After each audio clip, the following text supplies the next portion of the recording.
세상의 모든 축구 이야기 풋볼 살롱입니다. 오늘은 축구 승무패 2회차 라리가 분데스리가 14경기 현미경 분석 및 최종 픽 공유로 인사를 드립니다. 최근에 풋볼 살롱이 야심차게 런칭을 한 프로토 언더오버 전문 분석 컨텐츠인 쌀 언더 오빠에 대한 구독자 여러분들의 많은 관심과 사랑을 몸소 느끼고 있고, 실제로 굉장히 많은 분들께서 풋볼살롱 멤버십으로 새롭게 합류를 해 주셨습니다. 풋볼살롱의 프로토 전문 언더오버 컨텐츠 쌀 언더 오빠 같은 경우에는 지금 화면 위로 올라가는 링크를 클릭하시면 쌀 언더 오빠의 소개 영상과 분석 방법을 상세하게 설명을 해 드렸습니다. 프로토 언더 오버를 베팅을 하시는 분들에게 굉장히 유의미하게 도움이 될 수 있을 것 같은 컨텐츠이기 때문에 풋볼살롱 구독자 여러분들 중에서 아직 프로토 쌀 언더 오빠 컨텐츠를 접하지 못하신 분들은 해당 링크를 쫓아가셔서 한번 시청을 해 보시고 풋볼살롱 멤버십으로 합류를 하시면 빠르게 언더 오버 픽을 받아보실 수 있습니다. 또한 이 풋볼살롱 멤버십으로 합류를 하실 경우에는 제가 현미경 분석에서 활용하는 이 한글 파일 자료를 유튜브 동영상이 올라가기 전에 멤버십 전용 네이버 카페를 통해서 먼저 선 공유를 받아보실 수 있습니다. 이 해당 현미경 분석 파일 같은 경우에는 단순히 데이터만 적어 놓은 것이 아니라 제가 살롱 코멘트라고 하는 분석 코멘트까지 추가를 해 놨기 때문에 충분히 해당 자료 파일만 먼저 받아보시더라도 유튜브 동영상을 시청한 효과가 있기 때문에 시간적인 부분을 이 세이브하고 싶으신 구독자 여러분들께서는 풋볼살롱 멤버십으로 합류를 하실 경우에는 네이버 전용 카페를 통해서 해당 현미경 분석 자료와 함께 다양한 승무패 관련 자료를 받아보실 수 있습니다. 풋볼살롱 멤버십과 관련해서 관심이 있으신 분들은 지금 화면 위로 올라가는 풋볼살롱 멤버십 설명 동영상을 시청을 해 주시면 감사하겠습니다. 네, 2회차 승무패 2회차 같은 경우에는 라리가 분데스리가 조합인데 매치업 14경기 매치업만 보더라도 굉장히 이 무과장 깨서 야근까지 할 기세라고 보여집니다. 굉장히 무승부가 많이 예측이 되는 경기들이 많은데 그만큼 5대5 경기가 많이 포진된 것이 승무패 12회차 라리가 분데스 14경기라고 보시면 되겠고, 풋볼살롱 같은 경우에는 최대한 양질의 데이터와 전술적인 내용을 들고 왔습니다. 그렇기 때문에 풋볼살롱의 현미경 분석 같은 경우에는 단순히 이 최종픽만 들고 가실 경우에는 적중률이 굉장히 떨어집니다. 풋볼살롱의 최종 픽이 적중이 되지 않더라도 풋볼살롱 구독자 여러분들 중에서 굉장히 많은 적중이 나오는 이유는 풋볼살롱의 이 현미경 분석 내용과 각종 데이터, 그리고 제가 살롱 코멘트로 추가해드린 이 전술적인 부분을 주목을 하신 구독자 여러분들께서는 풋볼살롱의 최종 픽과는 조금은 다르게 자신만의 픽과 결합을 해서 적중을 많이 성공을 하시는 구독자 여러분들이 굉장히 많습니다. 그렇기 때문에 이 최종 픽만 가져가시는 것이 아니라 제가 말씀을 드리는 전술적인 내용과 중요한 데이터를 바탕으로 분석 내용에 집중을 해주시면 감사하겠습니다. 네, 여느 때와 마찬가지로 현미경 분석은 1번부터 7번을 1부에서 다뤄드리고 8번부터 14번 경기를 2부에서 다뤄드리도록 하겠습니다.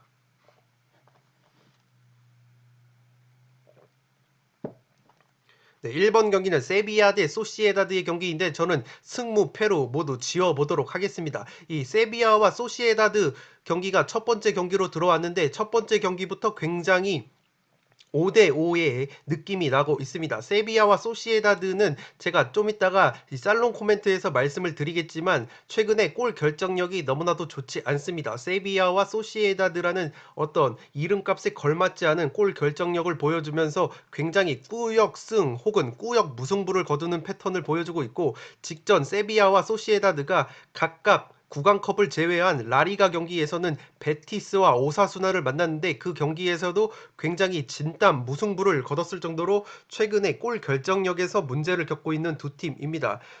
이 두 팀 같은 경우에는 지금 소시에다드 같은 경우에는 주중에 구강컵을 치르지 않았기 때문에 체력적으로 세비야보다 조금 우위에 있는 점이 있고, 세비야 같은 경우에는 직전 구강컵 원정 경기에서 하부리그 팀을 상대로 2대0 승리를 거뒀고 그 경기에서 로테이션을 가동을 했기 때문에 주전급 선수들의 체력 안배를 한 상황입니다. 그렇기 때문에 이 세비야가 홈 경기를 치르는 상황에서 소시에다드가 구강컵을 치르지 않았다곤 하더라도 체력적인 문제는 그렇게까지 없어 보이고, 세비야 같은 경우에는 올 시즌 홈과 원정을 비교해 봤을 때 굉장히 이 기복이 없는 경기력을 보여주고 있고, 홈에서 근소하게 득점력과 이 수비력이 살아나는 것이 세비야입니다. 홈에서는 쉽게 패하지 않는 모습을 보여주고 있고 4승 1무 2패를 거두고 있습니다. 세비야는 지금 주전급 자원의 부상 이탈이 없습니다. 백업 골키퍼, 지난 시즌에 주전으로 활약을 했던 바칠리크 골키퍼가 지금 백업으로 밀렸는데, 그 바칠리크 골키퍼를 제외하면은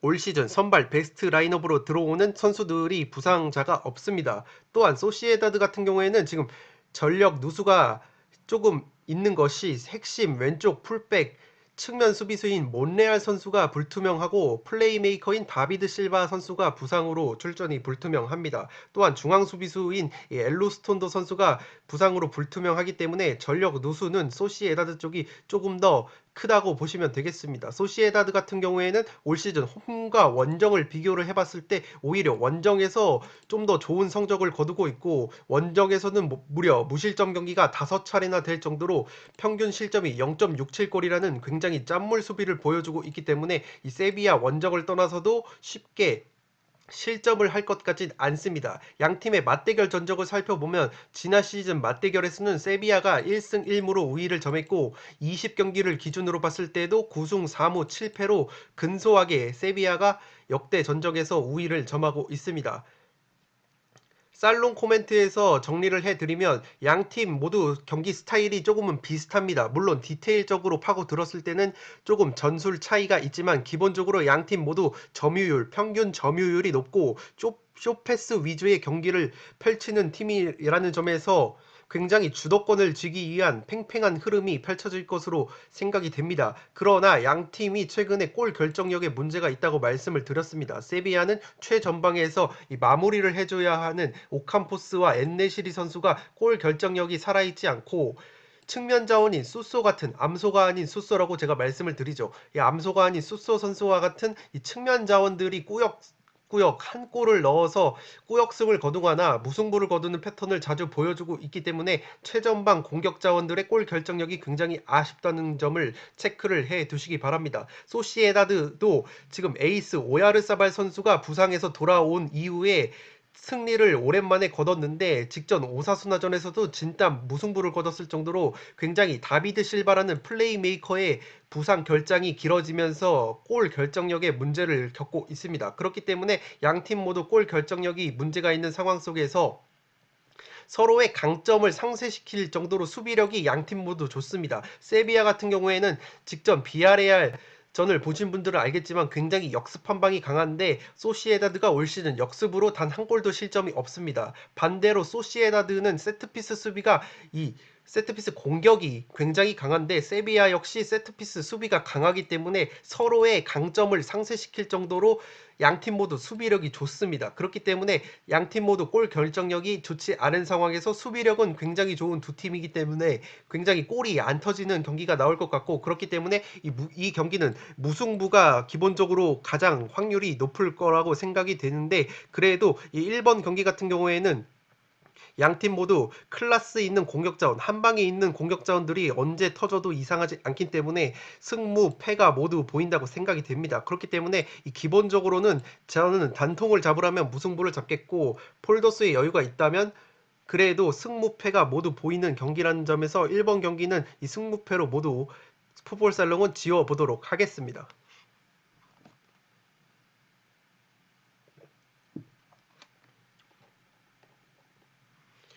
이번 경기는 프라이부르크 대 쾰른의 경기인데 승무 투포를 잡아보도록 하겠습니다. 프라이부르크가 지금 한국 기준으로 투표율 1등을 기록을 하고 있는데, 투표율 1등부터 3등이 굉장히 이변이 많이 나온다는 점을 들어봤을 때 충분히 쾰른이 이 무승부를 패턴적으로는 가져갈 만하다고 생각이 됩니다. 이 프라이부르크가 최근에 굉장히 좋은 흐름 4연승을 거두고 있는데 프라이부르크가 홈에서 5연승을 거둘 수 있을지 조금 의문이 들지만 그래도 프라이부르크와 쾰른의 어떤 경기력적인 측면을 봤을 때는 프라이부르크가 쾰른을 압도하는 면이 있습니다. 직전 호펜하임 원정에서도 3대1 완승을 거두고 온 프라이부르크이고 최근에 4연승 흐름 속에서 홈과 원정을 비교해 봤을 때 홈에서 원정보다 화력이 살아나는 프라이부르크이기 때문에 최근에 프라이부르크의 측면 에이스 공격수인 그리포 선수가 굉장히 좋은 골 감각을 보여주고 있는 프라이부르크이기 때문에 이 측면 수비에 조금 약점이 있는 쾰른을 상대로 충분히 그리포를 필두로 한 프라이부르크가 맹공을 퍼부으면서 승리를 가져갈 확률이 조금은 높아 보입니다. 다만 제가 무승부를 바치고 싶은 이유는 쾰른이 올 시즌 홈에서는 굉장히 고자 같은 경기력을 보여주는데 원정에서만큼은 2승 3무 1패라는 굉장히 다부진 성적을 거두고 있습니다. 특히 쾰른이 강팀과의 원정 경기에서 꾸역꾸역 승리를 거두거나 무승부를 거두는 패턴을 보여주면서 원정에서는 단 1패밖에 없는 흐름을 보여주고 있기 때문에 충분히 프라이부르크의 5연승을 무승부로 저지할 만하지 않을까 싶습니다. 지금 홈에서는 평균 2.2골이라는 말도 안 되는 실점을 하고 있는 쾰른인데 원정만 가면 평균 실점이 0.67골로 굉장히 최상위권 팀의 버금가는 원정 수비력을 보여주는 것이 쾰른이기 때문에 또다시 쾰른이 특유의 원정 경기 이 짠물 수비를 보여준다면 프라이부르크가 5연승까지는 조금 힘들다는 점에서 부러진다면 무승부로 부러질 확률이 조금은 높아 보입니다. 쾰른이 올 시즌 원정에서 짠물 수비를 바탕으로 단 1패밖에 없는 끈끈한 경기력을 원정에서 보여주고 있기 때문에 프라이부르크가 쾰른이 제 아무리 원정 경기를 치른다 할지라도 쉽게 패배를 하지는 않을 것 같습니다. 또한 상대 전적 면에서도 지금 프라이부르크가 지난 시즌 쾰른에게 0승 2패로 열세를 보였기 때문에 충분히 쾰른이 자신감이 있을 것 같습니다.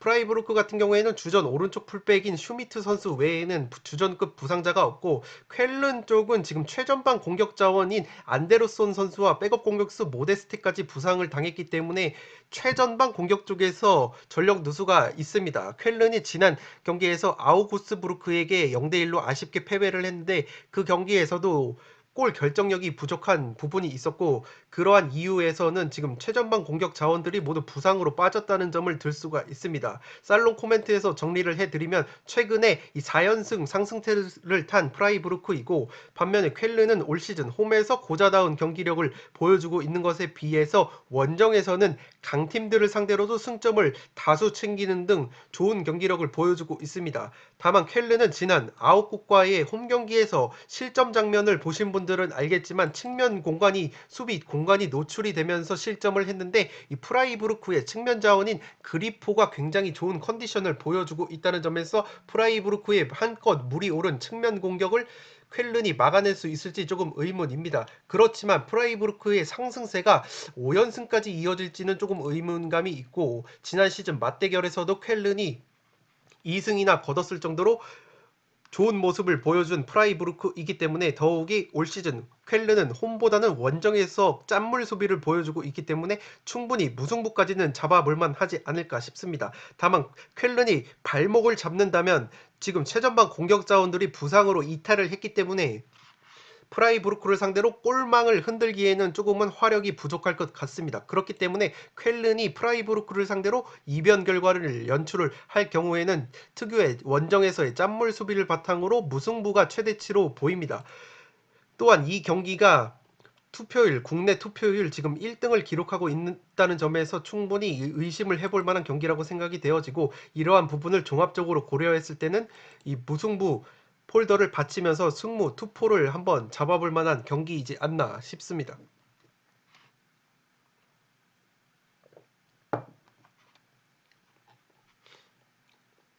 3번 경기는 우니온 대 볼프스의 경기인데 저는 승무 투폴로 가보도록 하겠습니다. 우니온 같은 경우가 올 시즌 우루스 피셔 감독 체제에서 원래는 우루스 피셔 감독 체제에서는 굉장히 실리 축구를 하던 팀인데 이 막스 크루제라고 하는 굉장히 에이스가 영입이 되면서 공격적인 매운맛도 가미가 된 우니온 베를린입니다. 특히 그러한 지표를 이 증명을 할 수 있는 것이 우니온이 올 시즌 14경기를 치렀는데 14경기에서 모두 득점을 기록을 했습니다. 해당 이 14경기에서 모두 득점을 기록한 팀은 우니온 베를린밖에 없을 정도로 굉장히 공격력까지 갖춘 것이 올 시즌 우니온 베를린인데 아쉽게도 막스 크루제 선수가 굉장히 부상으로 지금 나설 수 없다는 점이 6골 5도움을 기록하고 있는 막스 크루제 선수가 이탈을 한 상황이기 때문에 화력이 조금은 떨어지는데 이 막스 크루제 선수가 나오지 못하는 상황에서도 도르트문트를 꺾었을 정도로 이 막스 크루제의 공백을 느끼지 못하는 것이 우니온입니다.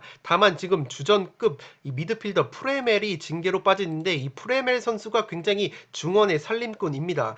이 공격 상황에서 빌드업은 물론 수비 상황에서 수비도 굉장히 잘해주고 이 공격 기회가 나면 박스 상대편 페널티 박스까지 진출을 해서 공격 포인트도 쏠쏠하게 기록하는 것이 이 프로ML 선수인데 경고 누적 징계로 나서지 못합니다. 그렇기 때문에 우니온은 지금 막스 크루제뿐만 아니라 프레메릭 징계로 결정한다는 점은 굉장히 화력 면에서 이 전력 약화가 예상이 됩니다. 우니온 같은 경우에는 홈과 원정에서 굉장히 기복 없는 경기력 3승 3무 1패로 동일한 성적을 거두고 있는데 지금 수비력은 홈과 원정에서 실점이 평균 1.29골로 동일한데 화력 면에서는 무려 2.43골로 홈에서 화력이 살아나는 것이 우니온입니다. 그렇기 때문에 원정만 가면 경기력이 확 떨어지는 볼프스를 상대로 충분히 승리까지 노려볼 수 있지 않을까 싶습니다.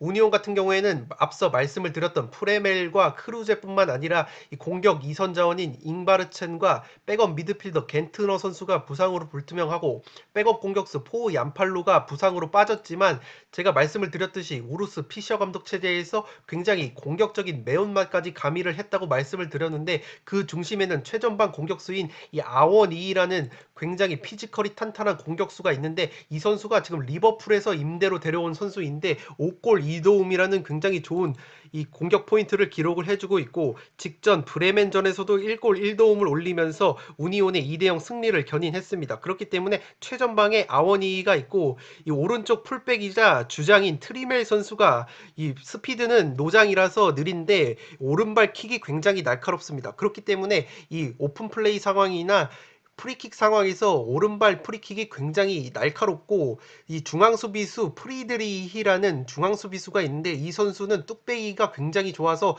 헤딩으로 굉장히 많은 골을 넣고 있습니다. 그렇기 때문에 세트피스 상황에서 올 시즌 우니온이 무려 8골이나 넣고 있는데 이 세트피스가 주어진다면 충분히 트리멜이 올리고 프리드리히가 머리로 해결하는 이러한 세트피스 루트까지 갖춘 것이 우니온이기 때문에 충분히 볼프스가 원정에서 경기력이 조금 맹구가 되는 점이 있기 때문에 홈에서 우니온이 극강의 화력을 보여준다는 점에서 충분히 승리까지 노려볼 만한 경기라고 생각이 되어지고 볼프스는 지금 홈에서는 5승 2무 0패로 굉장히 좋고 실점도 0.86골을 기록할 정도로 홈에서 굉장히 짠물 수비를 보여주는 팀인데 원정만 가면은 1승 4무 2패로 굉장히 경기력이 떨어지고 평균 실점도 1.29골로 늘어납니다. 또한 최근에 코로나19 집단 감염이 휩쓸고 가면서 주축 선수들이 컨디션이 저하가 됐고 그렇기 때문에 최근 이 코로나19 집단 감염 여파로 인해서 분데스리가 원정 3경기에서 최소 2골을 실점하는 수비 불안을 보여주고 있습니다. 코로나19 여파로 인해서 백업 골키퍼 페르반 선수가 결장을 하고 왼쪽 풀백, 주전 풀백인 루시옹 선수도 출전이 불투명하고 지금 대부분의 선수가 라인업에는 들어왔는데 아무래도 코로나가 한번 휩쓸고 갔기 때문에 컨디션에 조금 부침이 있는 것 같습니다. 이 살롱 코멘트에서 정리를 해드리면 볼프스부르크는 지금 올 시즌에 이 수비수 출신 감독인 글라스너 감독 체제에서 아무래도 수비수 출신 감독이 지휘를 하는 볼프스부르크이기 때문에 기본적으로 이 수비력을 먼저 탄탄히 하고 있습니다. 특히 실점이 올 시즌 15골로 최소 실점 3등을 달리고 있는데 이 문제는 원정에서 9골을 실점을 하고 있을 정도로 홈보다는 원정에서 수비력이 떨어지는 것이 볼프스입니다. 또한 최근에 이 3경기에서 최소 원정 3경기에서 최소 2실점을 당하면서 원정에서 경기력이 좋지 않기 때문에 우니온 원정을 떠나는 볼프스가 조금 고전을 할 것으로 보입니다. 다만 반면에 우니온 같은 경우에는 홈과 원정에서 기복이 없는 경기력을 보여주고 있고 오히려 홈에서 화력이 살아나는 모습을 보여주고 있기 때문에 충분히 경기력적으로는 우니온이 우세해 보이는 경기이지 않나 싶습니다. 볼프스부르크는 코로나19 집단 감염 여파로 선수들의 이 컨디션이 떨어졌다는 부분이 있고, 우니온 같은 경우에는 세트피스가 강점이라고 말씀을 드렸는데, 이 볼프스부르크가 세트피스 수비가 그렇게 강한 팀이 아닙니다.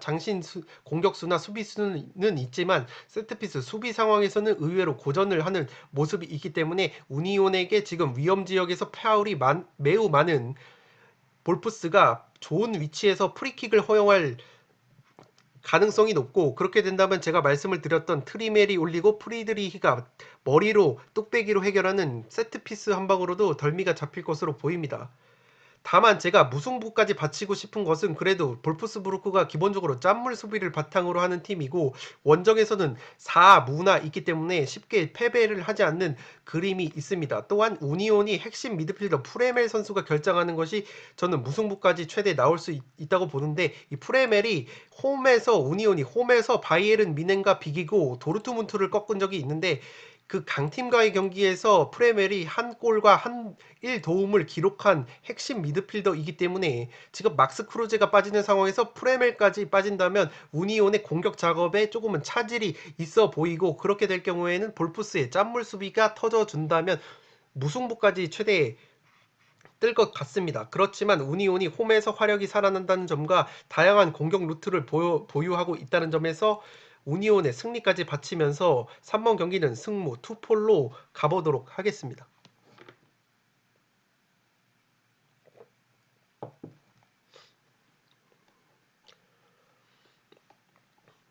4번 경기는 샬케 대 호펜하임의 경기인데, 최종 픽으로 승패 투포를 잡으면서 샬케를 한번 응원을 해보도록 하겠습니다. 지금 샬케가 30경기, 분데스리가 30경기 승리가 없는데, 한 경기 호펜하임전에서도 승리를 거두지 못하면 31경기로 분데스리가 역사상 이 최다 무승 기록인 타스마니아 베를린이 보유하고 있는 31경기 무승 기록과 타이를 이루기 때문에 어떻게든 승리를 거둬야 하는 샬케입니다. 제가 그래도 샬케의 승리 쪽을 바치고 싶은 이유는, 지금 호펜하임 쪽이 부상 결장자가 수비와 미드필더 쪽에 조금 많습니다. 지난 프라이부르크전에서도 2명이나 일찌감치 부상을 당하면서 교체 아웃이 된 호펜하임이고, 지금 노르트베이트, 주전급 수비수인 노르트베이트를 필두로 해서 악포구마, 그릴리치, 게이거, 세바스티안 루디, 이러한 선수들이 결장이 예측이 되기 때문에 충분히 전력 누수가 심한 호펜하임을 상대로 샬케가 최다 무승 기록이라는 불명의 타이 기록을 세우지 않기 위해서 정말 사활을 걸고 경기를 펼친다면 의외로 승리까지 거둬볼만 하지 않을까 싶습니다. 제가 그리고 샬케의 승리를 보는 이유는, 샬케가 직전 헤르타 원정에서 0대3으로 대패를 당하긴 했는데, 경기를 보신 분들은 아시겠지만 경기력 자체는 나쁘지가 않았습니다. 이 골 결정력이 부족해서 충분히 한 골, 두 골 정도는 넣을 수 있었는데, 이 특유의 골 결정력 고자다운 모습이 보이면서 막판에 수비 뒷공간을 노출을 하면서 헤르타에게 대량 실점을 했는데, 경기력 자체는 나쁘지 않았고, 지금 샬케가 이 감독이 교체가 된 상황이죠. 크리스티안 그로스라는 토트넘도 잠깐 맡았던 베테랑 감독이 들어왔기 때문에, 감독이 바뀐 상황에서 그래도 직전 헤르타 원정에서 경기력 자체는 나쁘지 않았다. 지금 스코어 상으로는 0대3이지만 경기력 자체는 나쁘지 않았다는 점에서 충분히 전력 누수가 있는 호펜하임을 상대로 이변을 노려 볼만하지 않나 싶습니다. 호펜하임 같은 경우에는 직전 프라이부르크와의 홈 경기에서 완패를 당했고, 올 시즌 홈과 원정을 비교해봤을 때 원정에서 화력이 조금 떨어지는 모습이 있고, 홈과 원정에서 실점이 굉장히 두 골 가까운 실점을 하고 있기 때문에 무실점 경기가 홈과 원정에서 단 한 차례도 없는 수비가 불안한 호펜하임을 상대로, 지금 수비수와 미드필더 쪽에 전력 누수가 조금은 심한 호펜하임을 상대로 충분히 샬케가 이변을 노려볼 만한 경기이지 않나 싶습니다. 상대 전적 같은 경우에는 지금 샬케가 호펜하임의 열세이지만, 그래도 지난 시즌 홈에서 1대1 무승부를 거뒀던 기억이 있기 때문에 한 경기만 더 승리가 없으면 최다 무승 기록, 불명의 타이 기록을 세운다는 점에서 어떻게든 승리를 노려볼 샬케라고 생각이 되어집니다.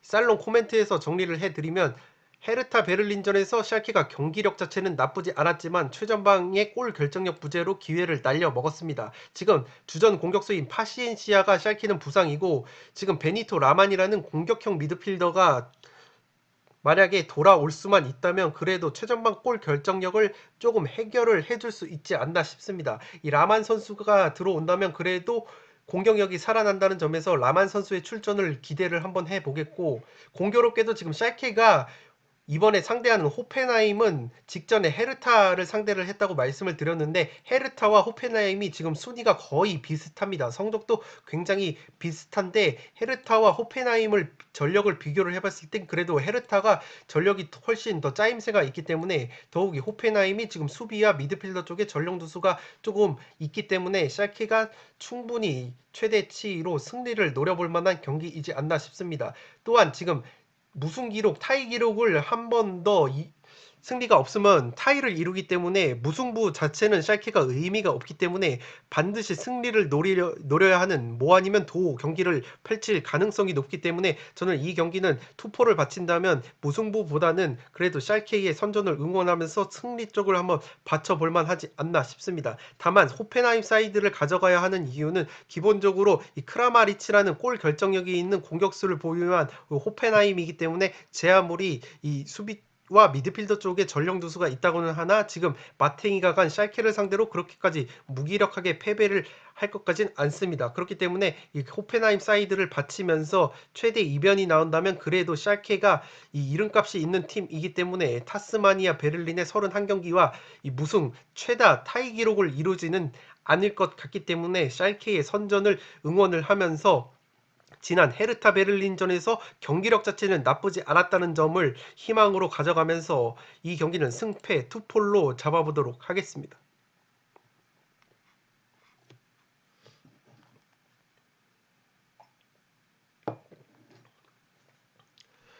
네, 5번 경기는 마인츠 대 프랑크푸르트의 경기인데 저는 이변을 꼽고 단통 무승부로 가보도록 하겠습니다. 최근에 경기 흐름이나 순위적으로 봤을 때는 프랑크푸르트의 압도적인 이 승리가 일반적으로는 예측이 되는데, 이 마인츠와 프랑크푸르트가 마인강을 끼고 있는 라이벌 더비 관계입니다. 마인강 더비를 치르는 라이벌 팀인데 이 프랑크푸르트가 34년간 마인츠의 원정에서 승리가 없었습니다. 그만큼 두 팀이 순위를 떠나서 두 팀이 마인강 더비라는 어떤 마인강을 끼고 있는 라이벌 관계라는 점에서 굉장히 치열한 매치가 펼쳐지는 경기이고, 그렇기 때문에 34년간 승리를 거두지 못했던 프랑크푸르트가 마인츠 원정에서 또다시 고전을 하는 그림이 그려집니다. 프랑크푸르트는 올 시즌 홈에서는 지금 패배가 없는데 원정에서는 홈보다 경기력이 굉장히 떨어집니다. 지금 홈에서는 평균 실점이 1.29골인데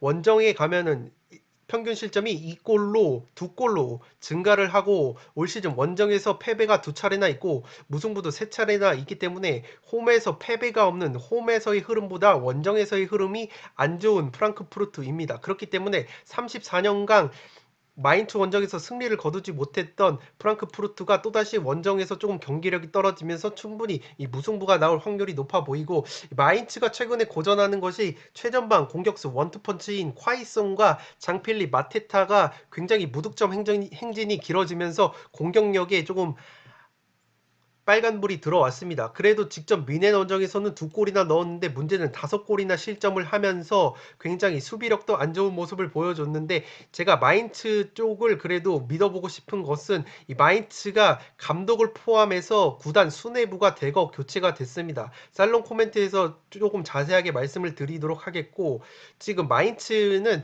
수비형 미드필더 쿤데가 부상이 아웃이 됐고, 공격형 미드필더인 웨즈트날루 선수는 부상에서 복귀가 임박을 했습니다. 프랑크푸르트는 지금 주전급 부상 자원이 없기 때문에 최상의 전력으로 라이벌인 마인츠 원정을 떠날 수 있게 됐습니다. 살롱 코멘트에서 조금 정리를 해드리면, 지금 샬케 때문에 가려서 티가 안 나는 거지 샬케 다음으로 개 죽을 쓰고 있는 것이 마인츠인데, 이 분위기 반전을 위해서 과거에 마인츠에서 전성기를 보냈던 수비수 출신 보 스벤손 감독을 새로운 감독으로 선임을 했습니다. 또한 이 감독뿐만 아니라 구단 수뇌부로 과거에 마인츠의 전성기를 이끌었던 이 크리스티안 하이델과 마르틴 슈미트라는 구단 수뇌부까지 지금 합류를 한 마인츠이기 때문에 굉장히 분위기 반전을 노리고 있기 때문에 충분히 마인츠가 라이벌 프랑크푸르트를 상대로 투지를 발휘할 수 있지 않을까 싶습니다.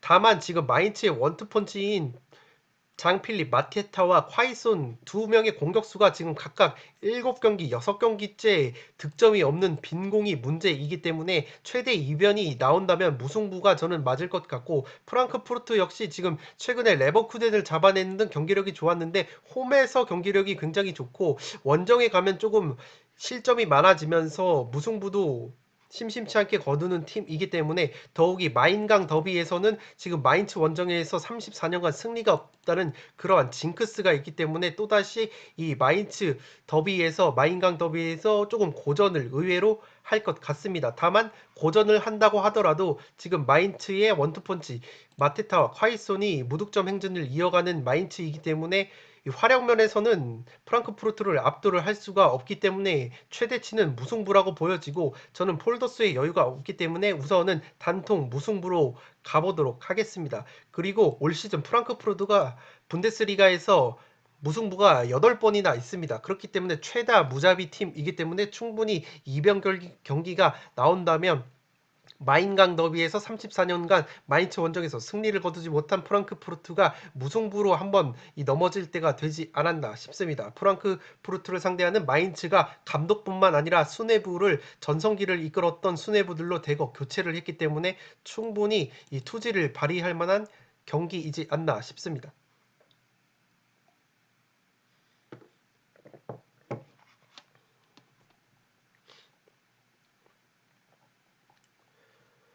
6번 경기는 아틀레티코 대 빌바오의 경기인데 아틀레티코의 단통 승리로 가보도록 하겠습니다. 직전 3부 리그 팀과의 구강컵 경기에서 원정에서 0대1로 덜미가 잡힌 아틀레티코 마드리드인데 오히려 이 구강컵에서 일찌감치 떨어지고 라리가 우승을 노리는 데는 오히려 더 호재가 될 수도 있다고 생각이 되어지고, 아틀레티코가 리그 홈 경기에서 무려 7승 1무 0패라는 굉장히 좋은 성적을 거두면서 실점은 평균 실점이 무려 0.2골이라는 말도 안 되는 수비력을 보여주고 있습니다. 무실점 경기도 6차례나 할 정도로 굉장히 아틀레티코가 홈에서 좋은 모습을 보여주고 있기 때문에 이 빌바오를 상대로 충분히 좋은 경기를 펼칠 수 있지 않나 싶습니다. 빌바오 같은 경우에는 올 시즌 홈에서는 굉장히 좋은 경기력을 보여주면서 5승이나 챙겼는데 문제는 원정만 가면 경기력이 조금은 마탱이가 갑니다.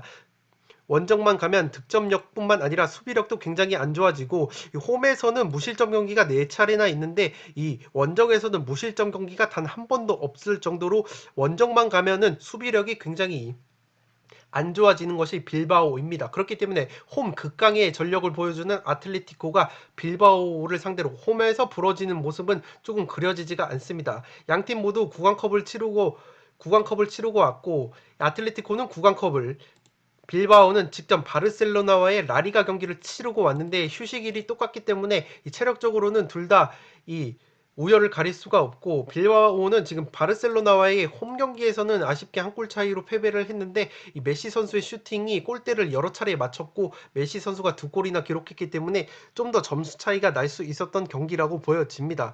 또한 빌바오가 올 시즌 원정만 가면 굉장히 경기력이 안 좋아지는 점이 있고, 지금 아틀레티코 같은 경우에는 주앙 펠릭스, 핵심 플레이메이커인 주앙 펠릭스가 구강컵 경기에서 발목 부상을 경미하게 입었다고 해서 선발 출전 여부가 조금 불투명하는데, 이 주전 수비수인 사비치 선수가 복귀하면서 수비력이 한층 더 강화가 됐고, 이 반대로 빌바오 같은 경우에는 주전 왼쪽 측면 수비수인 유리 선수가 부상으로 결장을 하고 있기 때문에 이 측면 공격에 있어서 활용 약화가 예상이 되고, 수비형 미드필더 우나이 로페즈, 주전 중앙 수비수 예레이 알바레즈가 결장을 하기 때문에 수비와 미드필더 쪽에 전력 누수가 심한 것이 빌바오입니다. 그렇기 때문에 전력 누수가 심한 빌바오가 가뜩이나 경기력이 나오지 않는 원정에서 홈 극강의 아틀레티코를 잡아내기에는 조금은 무리가 있지 않나 싶습니다. 이 살롱 코멘트에서 정리를 해드리면 올 시즌 홈에서 극강의 모습을 보여주고 있는 아틀레티코 마드리드이고, 지금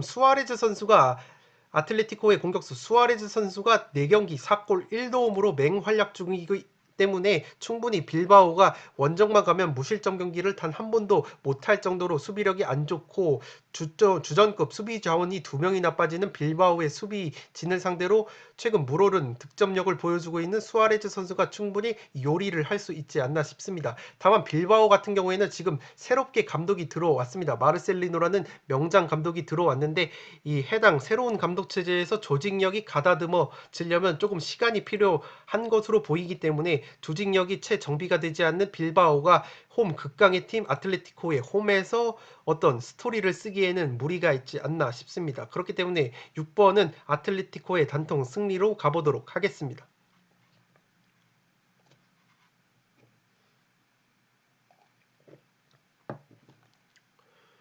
7번 경기는 그라나다 대 바르셀로나의 경기인데 최종 픽으로 바르셀로나의 단통 승리로 가보도록 하겠습니다. 이 그라나다가 조심을 해야 할 것이 홈과 원정에서 경기력이 굉장히 차이가 나는 팀입니다. 홈에서는 무려 5승 2무 1패라는 굉장히 좋은 성적을 보여주는 팀인데 원정에서는 2승 1무 5패로 굉장히 좋지 않은 모습을 보여줍니다. 그렇기 때문에 홈 그라나다가 바르셀로나를 만난다는 점에서 충분히 투포를 잡을 만한 경기라고 생각이 되어지는데 저는 폴더스의 여유가 없어서 그래도 메시 선수가 살아난 바르셀로나를 믿어보려고 합니다. 그라나다 쪽을 제가 이 투포를 추천드리는 이유는 직전 구강컵 경기에서 핵심 측면 자원이 마치스 선수가 부상에서 복귀를 했고 결승골을 넣었습니다. 그렇기 때문에 이 그라나다의 최전방 쪽에는 마치스, 루이스 수아레즈, 아틀레티코 마드리드에도 루이스 수아레즈 선수 이름이 있는데 그라나다에도 루이스 수아레즈가 있습니다. 그 그라나다의 수아레즈와 마티스 그리고 베테랑 공격수 몰리나까지 있는 그라나다가 충분히 홈에서만큼은 바르셀로나를 상대로도 좋은 경기를 펼칠 수 있을 것 같습니다. 지난 시즌에 맞대결에서 홈에서 그라나다가 바르셀로나를 2대 0으로 잡았던 좋은 기억도 있기 때문에 충분히 이변을 잡아볼 만한 경기라고 생각이 되어지고 더욱이 그라나다 쪽을 조금 의심을 해봐야 되는 것이 해당 경기가 투표율 2등, 3등을 다투고 있는 경기 이기 때문에 충분히 이변이 많이 나오는 이 매치업이라고 보시면 되겠고 특히 핵심 오른쪽 측면 수비수인 풀키어와 중앙 수비수인 두아레트가 퇴장 징계에서 돌아옵니다. 그렇기 때문에 수비 쪽에 전력 강화가 예상이 되는 그라나다이기 때문에 충분히 바르셀로나를 상대로도 좋은 경기를 펼칠 수 있을 것 같습니다. 다만 제가 바르셀로나 사이드를 보고 싶은 것은 직전 빌바오 원정에서 메시 선수가 굉장히 좋은 경기력을 보여주면서 두 골을 넣으면서 승리를 거뒀고 최근에 5경기에서 패배가 없는 바르셀로나이기 때문에 충분히 상승세를 이어갈 수 있을 것 같습니다. 또한 메시 선수와 그리즈만 선수가 같이 나왔을 때 굉장히 콤비가 안 맞는 그런 점이 있었는데 그래도 그리즈만 선수가 어시스트를 하나 기록을 하면서 메시 선수와의 어떤 조합 콤비네이션도 조금은 가다듬었기 때문에 충분히 상승세를 탄 특히 메시가 살아난 바르셀로나가 그라나다를 상대로도 좋은 경기를 펼칠 수 있을 것 같습니다. 또한 최근 모든 대회 그라나다와의 경기에서 8경기에서 7승 1패로 압도적인 이 상대 전적을 거두고 있는 바르셀로나이기 때문에 충분히 그라나다가 제 아무리 홈에서 강한 모습을 보여주고 있다고 하더라도 메시 선수를 필두로 좋은 경기를 펼칠 수 있지 않나 싶습니다. 이 바르셀로나 같은 경우에는 지금 주축 선수들인 피케, 세르지, 파티, 안수 파티가 장기 부상 중인데 그러한 상황 속에서도 젊은 공격 자원인 페드리와 오른쪽 풀백 데스트 선수 같은 젊은 자원들이 제 몫을 톡톡히 해주면서 충분히 이 승점을 따내면서 어느덧 지금 3위까지 치고 올라온 바르셀로나입니다. 살롱 코멘트에서 정리를 해드리면 그라나다의 전술적인 특징을 살펴드리면 이 그라나다는 상대팀의 전력이나 전술적인 성향에 따라서 카멜레온처럼 유연하게 전술 형태를 가져가는 팀입니다. 그렇기 때문에 바르셀로나가 굉장히 점유율을 끌어올리는 팀이라는 점에서 그라나다가 홈에서 과감하게 점유율을 포기를 하고 선수비 후 역습으로 효율적인 축구를 구사를 할 것 같고 그렇게 효율성을 추구를 한다면 이 바르셀로나가 지금 수비 쪽에 전력두수가 있는 팀이기 때문에 충분히 이 핵심 측면 자원이 마치스가 돌아온 그라나다가 푸에르타스, 루이스 수아레즈 같은 빠른 공격 자원들 그리고 베테랑 공격수 솔다도까지 포진한 그라나다가 충분히 선수비 후 역습 극한의 효율 축구를 추구를 하면서 지난 시즌 홈에서 2대0 승리를 거뒀던 것처럼 충분히 홈에서 이를 낼 수도 있지 않나 싶습니다. 특히 지난 에이바르전에 나서지 못했던 핵심 수비 자원인 풀키어야 두아르테가 복귀를 하기 때문에 수비력도 강화가 되는 그라나다이기 때문에 충분히 홈에서 단 1패밖에 없는 그라나다가 쉽게 바르셀로나를 상대로 패배를 할 것 같진 않습니다. 그렇지만 바르셀로나가 직전 빌바오 원정에서 에이스 리오넬 메시가 살아났고 이 측면 자원인 우스망 덴벨레가 굉장히 좋은 컨디션을 보여줬습니다. 그렇기 때문에 그라나다가 이 측면 수비가 강한 팀은 아니라는 점에서 이 덴벨레와 그리즈만을 필두로 한 그리고 메시까지 살아난 이 바르셀로나의 측면 공격을 조금 막아내는 데는 역부족이지 않나 싶습니다. 그렇기 때문에 두 팀의 역대 맞대결에서 무승부가 별로 안 나오지 않는 흐름이 있었기 때문에 만약에 투포를 잡아 보신다면 지난 시즌 그라나다가 홈에서 바르셀로나를 잡았던 기억이 있기 때문에 이 승리를 잡아보면서 승패 투포를 잡을 만한 경기라고 생각이 되어지고 저는 폴더에 여유가 없기 때문에 그래도 메시가 살아난 바르셀로나의 승리 단통 사이드를 보도록 하겠습니다. 네, 이것으로 승무패 2회차 현미경 분석 1부를 모두 마치도록 하겠습니다. 저는 이어서 8번부터 14번 경기는 2부에서 촬영을 해서 빠르게 다뤄드리도록 하겠습니다. 끝으로 영상이 도움이 되셨다면 좋아요와 구독 버튼을 눌러주시면 풋볼살롱 채널에 크나큰 도움이 됩니다. 구독 버튼 옆에 종 모양의 알림 설정을 해주시면 그 누구보다 빠르게 양질의 승무패 컨텐츠를 만나보실 수 있습니다. 항상 말씀을 드리듯이 풋볼사롱의 최종 픽은 어디까지나 참고용일 뿐이고 자신의 나만의 픽에 결함만 하시기 바랍니다. 그대로 따라가실 경우에는 적중률이 굉장히 떨어진다는 부분이 있고 풋볼살롱의 2회차 최종 픽 같은 경우에는 온라인 한도 내에서 풀 베팅인 48,000원으로 구성을 했기 때문에 베팅액을 고려하셔서 마음에 드는 부분만 쏙쏙 골라가시기 바랍니다. 네, 그러면 저는 2부에서 찾아뵐 것을 약속드리면서 이만 물러가 보도록 하겠습니다. 지금까지 풋볼 살롱이었습니다. 감사합니다.